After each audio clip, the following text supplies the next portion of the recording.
नमस्कार साथियों, यह डिक्टेशन 70 शब्द प्रति मिनट की गति से दिया जा रहा है। डिक्टेशन स्टार्ट होगी 5 सेकंड बाद। स्टार्ट। आइए आज हम अपने विचारों को उस दिन तक ले जाएं जब हमने गणराज्य की घोषणा की थी। अपनी विकास की योजनाओं के संबंध में हमने वास्तव में काफ़ी प्रगति की है, परंतु क्या हम भारत के सब नागरिकों को दरिद्रता, अभाव तथा कष्ट से मुक्त करा पाए हैं? Question mark.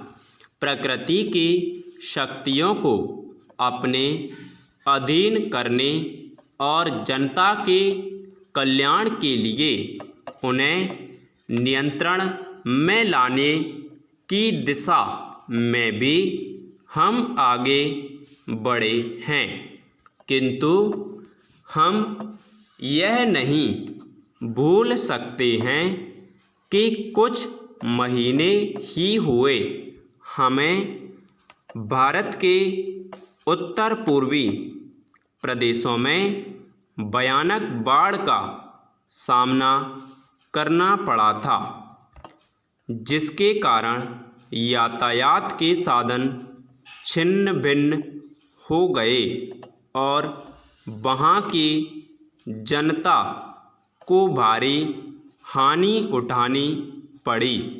निस्संदेह साक्षरता, प्रसार और रोगों के निराकरण के महत्वपूर्ण उपाय भी हमने सोचे हैं। यद्यपि अभी भी देश के बहुत से भागों में निरक्षरता और बीमारी पर्याप्त मात्रा में दिखाई देती है।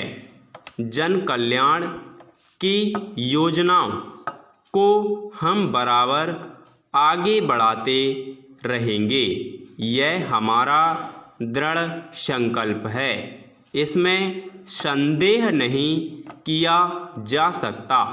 इन योजनाओं के पूरे होने के संबंध में जो प्रयास अब तक किया गया है, उससे भी हमें असंतुष्ट नहीं होना चाहिए।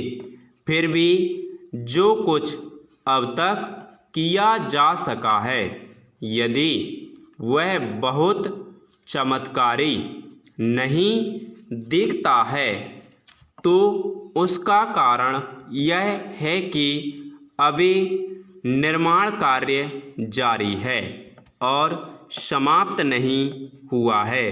राष्ट्र के निर्माण में समय की आवश्यकता होती है। आज हमारा गणराज्य दिवस है और भारत जैसे प्राचीन राष्ट्र के इतिहास में 5-7 वर्ष की अवधि एक स्वैकल्प काल है।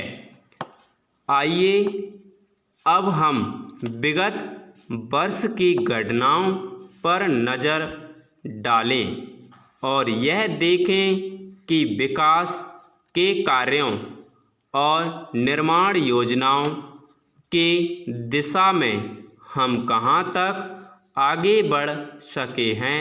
पैरा। यदि मुझे यह कहा जाए कि बीते वर्ष की घटनाओं का वर्णन मैं एक वाक्य में करूं, तो मैं कहना चाहूँगा कि संविधान में दिए गए निर्देशों के अनुसार हमने समस्त राष्ट्र के साधनों को ऐसे ढंग से जुटाना आरंभ कर दिया है जिससे यह स्पष्ट हो जाता है कि भारत में कल्याणकारी राज्य की स्थापना का श्री गणेश हो चुका है। स्टॉप।